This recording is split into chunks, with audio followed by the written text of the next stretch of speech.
First things first, what are phrasal verbs? Phrasal verb is a popular term for so called multi word verbs, that fancy term we talked about earlier. A multi word verb, as the name suggests, consists of a verb, for example, go, and one or more particles, something I'll refer to as little pieces. For example, prepositions like up and down, or adverbs like away. Here she comes with all those grammar terms. Well, how about this? Here's a piece of bread. Here we have some cheese. We also have mayo. These are all different things. But when we combine them together, what do we have? A sandwich. Similarly, when we combine a verb like go and a preposition like off, we have a phrasal verb, go off. Sometimes phrasal verbs are pretty easy to understand. Go up the stairs. Eat out with friends. However, some phrasal verbs are not always that clear. Take a look at the following question. Did your alarm go off this morning? Go off here has nothing to do with turn off. When an alarm goes off, it rings. But why? Remember the explosion earlier in this lesson when I said go off? What if I told you that off can mean to explode?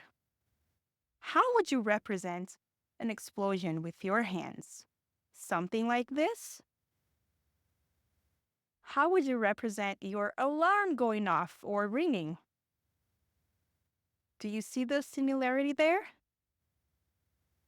Now, let's take a look at another example. I need to call off the meeting.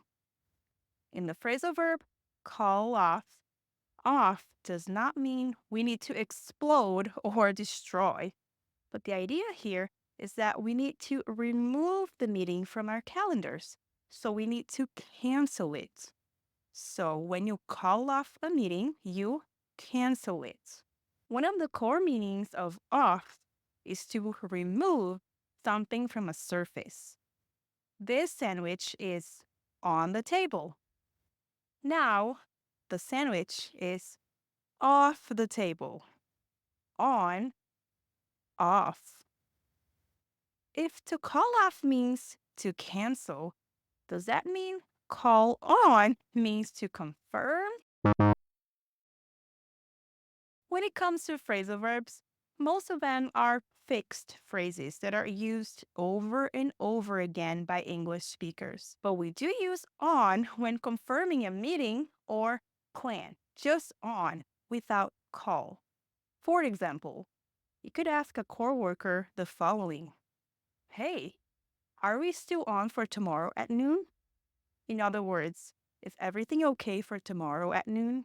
In my experience as an English learner and teacher, understanding the different meanings of English prepositions can be a powerful tool to help us understand and use phrasal verbs with confidence. Contrary to the most popular ways of seeing prepositions and phrasal verbs as unpredictable and without any logic, this course will help you understand the most common meanings of English prepositions and adverbs so that you can easily remember which phrasal verb to use in your next English conversation.